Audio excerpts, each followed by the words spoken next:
Bon les gars, il y a un truc de fou qui est en train de se passer sur les marchés boursiers et ça, je l'avais anticipé et ça me régale. On va voir ce que c'est dans cette vidéo.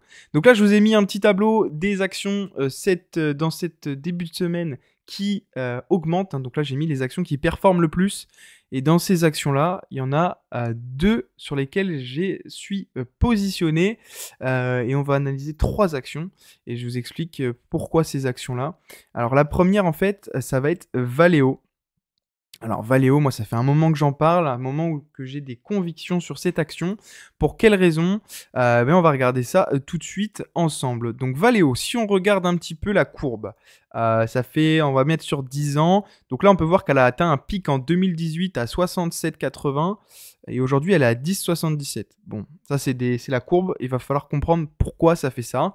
En tout cas, là, on peut se dire qu'on rattrape un couteau qui tombe, ce qui est entièrement vrai. Par contre, si on se met sur un mois, ça va être déjà un peu plus représentatif. Bon. Donc là, en fait, il y a une vague de vadeurs, donc ça bouge pas, on attend des résultats. Là, c'est peu de temps avant les résultats, ça remonte, etc. Boum, résultat le 27, il me semble, ou le 28. Et là, ça dégringole. Pourquoi? Parce que le marché pensait que les résultats allaient être négatifs. Et ça fait la même chose pour Forvia. Forvia, on va y revenir juste après, hein. J'aurais pu prendre Plasticomium, hein. C'est les trois que je mets un peu dans le même bateau. Mais quand on regarde vraiment l'action intrinsèquement, si on regarde vraiment ce qui s'est passé avec Valeo, l'action de Valeo, hein, clairement, on voit que le dividende y baisse. Mais ça, c'est normal, ça correspond exactement avec la courbe. Bon, ça jusque-là, c'est logique. Maintenant, on regarde un peu la segmentation des ventes. Bah, on se rend tout de suite compte qu'on est diversifié géographiquement. On est quasiment sur tous les continents. Et on est aussi diversifié par le secteur. Parce que Valeo, c'est pas que le moteur, c'est tout ce qui va avec. Il y a le système de transmission, il y a le système thermique dans les moteurs. Il passe en ce moment des certifications et des brevets en R&D pour avoir le monopole du marché sur les véhicules électriques et hydrogène. Donc il y a vraiment un avenir et un gros potentiel sur cette action. Maintenant, on regarde le chiffre d'affaires. Chiffre d'affaires, bon, ça augmente, ça baisse, ça augmente. C'est normal que ça baisse ici. C'était les plus grosses années. Ça baisse et là, ça recommence à augmenter. Mais ce qui est intéressant de voir, c'est le bénéfice par action. 2019, l'une des plus grosses années. Le bénéfice par action très faible. Et juste après, ça s'écroule. Mais après, ce qu'il faut voir, c'est que ça augmente. Et ce qu'il faut regarder surtout, c'est la dette. Comme je vous ai dit, c'est un indicateur qu'il faut regarder. La dette par rapport à l'EBITDA. Ici, il est bien. Mais c'est pas ça qu'il faut regarder. C'est surtout la marge nette. Bon, elle est très faible. Mais c'est propre au secteur. Vous regardez Alstom, vous regardez Forvia, vous regardez Plasticomium. Je suis persuadé que ce sont des marges un peu similaires. Peut-être un peu plus hautes parce que là, c'est vraiment bas. Peut-être aux alentours des 3-4%. Mais ce ne sera pas beaucoup plus haut. Mais là, maintenant, ce qu'il faut regarder sur Valeo, c'est ce que je vais vous montrer maintenant. Voilà les résultats de Valeo. Donc là, c'est publié le 29 février. Hein. Donc c'est vraiment il n'y a pas très longtemps. Valeo atteint ses objectifs 2023. Très bien. Et fixe pour objectif d'augmenter de plus de 60% son résultat d'exploitation et sa génération de cash entre 2023 et 2025. Ça, c'est des paroles, c'est très bien. C'est-à-dire que le groupe se projette, qu'il va y avoir une évolution. Et honnêtement, je pense que cette évolution va commencer maintenant et c'est pas prêt de s'arrêter. Donc honnêtement, moi je suis positionné sur Valeo et je compte bien l'être pendant quelques années encore. Maintenant, si on regarde un peu plus près. Prise de commande de 34,9 milliards d'euros. Les perspectives de croissance de Valeo, ça les valide. Ça, c'est un beau premier point. Une hausse de 11% du chiffre d'affaires. Très bien, c'est top. Par contre, le point un peu dommage de Valeo, c'est au niveau du cash qu'il génère. C'est très peu. Quand tu fais 22 milliards de CA, mais que 379 millions d'euros de cash flow, c'est pas énorme. C'est pas énorme, mais je pense, honnêtement, sincèrement, de mon point de vue, que Valeo, c'est vraiment une action sur du long terme et qui peut permettre vraiment à long terme de performer le marché. Du surperformer. On va regarder juste après Forvia. Vous allez voir la comparaison. Bon, je ne vais pas regarder tous les détails, mais si vous voulez, de toute façon, vous avez le lien dans la description pour accéder aux résultats de Valeo. Maintenant, si on regarde Forvia, si je remets un peu le début, Valeo, plus de 57% aujourd'hui. Bon, très bien. Forvia, plus 2%. Très bien. Mais si on regarde un peu plus Forvia, c'est la même chose. C'est la même courbe. C'est la même chose. Boum, un pic en 2018-2019, et derrière ça s'effondre. Pourquoi? Parce que c'est le secteur d'activité de l'automobile qui fait ça.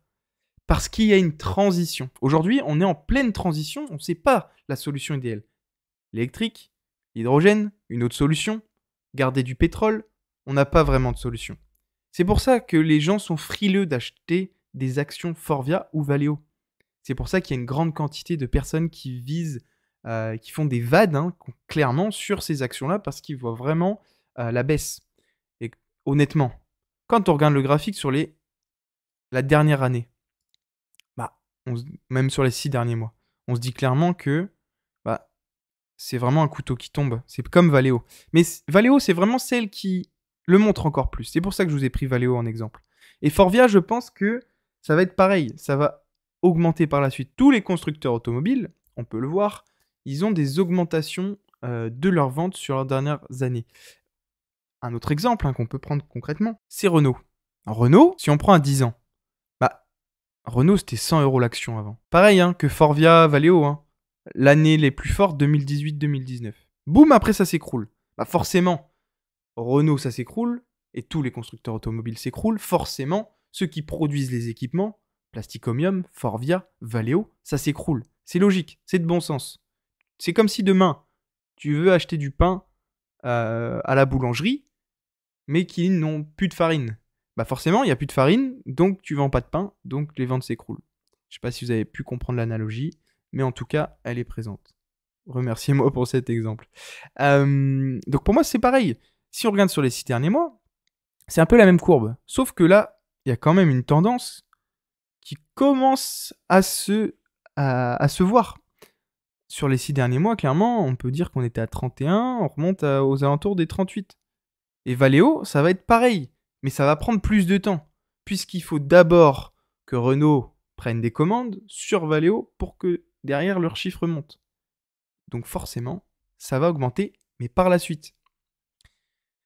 Donc voilà pour un peu ce secteur automobile, si je puis dire, ou du moins industrie de transition, puisque je pense vraiment et sincèrement que ces actions-là ont du potentiel. On en reparle dans 2 ans ou dans 3 ans. Je ferai une vidéo récap. Maintenant, passons à Equasense. Bon, je la présente pas, je l'ai déjà présentée sur ma chaîne. Je suis aussi actionnaire d'Equasense. D'ailleurs, j'ai un prix de revient aujourd'hui qui est un peu haut. Pourquoi? Parce que je vais vous le dire tout de suite. Si on met la courbe à 5 ans pour être plus, c'est plus parlant. Donc il y a eu des pics à 100 et quelques euros, 120.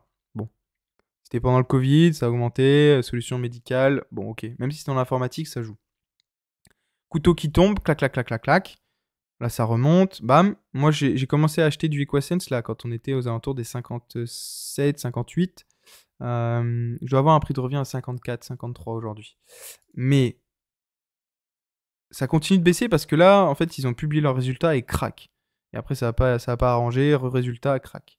Mais honnêtement, Equasense, je ne comprends pas cette entreprise. Et je le comprends pas, et vous allez me dire si je suis fou. Contrairement à Valeo, Equasense, ou Equasense, s'en fiche, génère énormément de cash. Mais quand je vous dis énormément de cash, cette entreprise, c'est une machine à cash. Bon, chiffre d'affaires qui augmente chaque année, très bien. En fait, c'est ça que les investisseurs regardent. Ils regardent ces chiffres-là, mais il ne faut pas regarder que ça. Croissance du chiffre d'affaires. 15%, 7%, 8%, 12%, 10%, 2%. Ah ouais, super, ça augmente tous les ans, incroyable. 2%. Mais il faut comprendre pourquoi ça augmente pas. Et c'est là où il faut regarder. Leur marge est de 25% par an. Marge opérationnelle. La marge nette est de 20% par an, tous les ans. Si on fait une moyenne, 19-20%. Ça veut dire que l'entreprise, elle vend une solution qui lui génère 21% de marge nette. C'est juste monstrueux. C'est juste impressionnant. Montrez-moi un business qui fait gagner plus d'argent que Equasense. Il y en a. Il y a des contre-exemples. Mais vous prenez l'exemple d'LVMH, c'est 17% de marge nette. Pourtant, c'est du luxe. Hein. Ah, du luxe, t'achètes un truc. On va dire tu le fabriques peut-être de façon artisanale ou quoi, mais tu le vends tellement cher derrière que tu te fais une marge qui est colossale. Ici, c'est des solutions informatiques. Donc forcément, en coût, tu en as moins. À part le développement, mais une fois que tu as développé la solution, tu la vends et forcément, tu te fais de la marge. C'est une machine à cash. Et le ratio dont je vous parle très souvent, hein, qui est ici, là, il est juste aberrant. Ça veut dire que ils empruntent de l'argent pour investir dans leur entreprise, dans des nouvelles solutions, etc. Avant même d'avoir emprunté cet argent, ils arrivent à rembourser cet argent, puisqu'ils sont en négatif. C'est juste incroyable. Donc franchement, cette entreprise-là, quand on regarde ça, quand on regarde le cours de l'action qui est quand même plutôt tendance baissière, eh bien honnêtement, je suis convaincu que c'est une entreprise dans laquelle on peut confier une partie de son capital dans l'investissement. Je pense vraiment que Equasense, c'est un business qui est très très bon. D'ailleurs, ce qui montre que ce business va tourner et tournera encore, c'est que les PDG, ou du moins les directeurs de l'entreprise, rachètent des actions. C'est-à-dire qu'ils ont confiance en leur business. En même temps, c'est normal, c'est un peu leur business, mais ça montre quand même qu'ils sont intéressés. Il y a d'autres entreprises qui vendent des actions. Je pense à Apple, qui ont vendu des actions. Je pense à Amazon, Jeff Bezos, il a vendu ses actions Amazon. Donc ça veut dire que peut-être qu'il a trop d'actions, il veut générer un peu de cash, on ne sait pas vraiment. Mais ça veut aussi dire que son action va peut-être pas pu faire x2 ou x3. Et c'est là où c'est important de se dire qu'il faut être attentif à tous ces mouvements-là. Le marché, c'est bien, il faut le comprendre. Mais on ne peut pas tout comprendre, parce qu'il y a toujours des aléas à côté. Edenred, j'ai investi, je ne savais pas qu'il allait avoir la corruption en Italie. J'ai perdu de l'argent, ok, très bien. Mais je suis convaincu de ce business. Je suis convaincu des tickets resto Edenred. Je reste actionnaire, parce que je suis sûr que ça va monter. Et sûr parce que je crois au business. Il faut avoir des convictions quand on achète en bourse. Et ça, c'est la base. Parce que si on se dit, Pierre, Paul, Jacques, ils nous ont dit d'investir dans cette action-là parce que c'est trop bien, et que vous dites, ah ouais, je les connais, c'est bien, j'achète. Non, ça va pas le faire. Pourquoi ça va pas le faire? Parce que vos sentiments, ils vont vous faire perdre de l'argent. Parce que quand vous allez voir moins 10, moins 15, moins 20%, qu'est-ce que vous avez envie de faire? Ça va jouer sur vos sentiments. Et c'est terrible. Que si vous avez la conviction dans un business, moins 20%, c'est pas grave. Je suis convaincu que ça va marcher.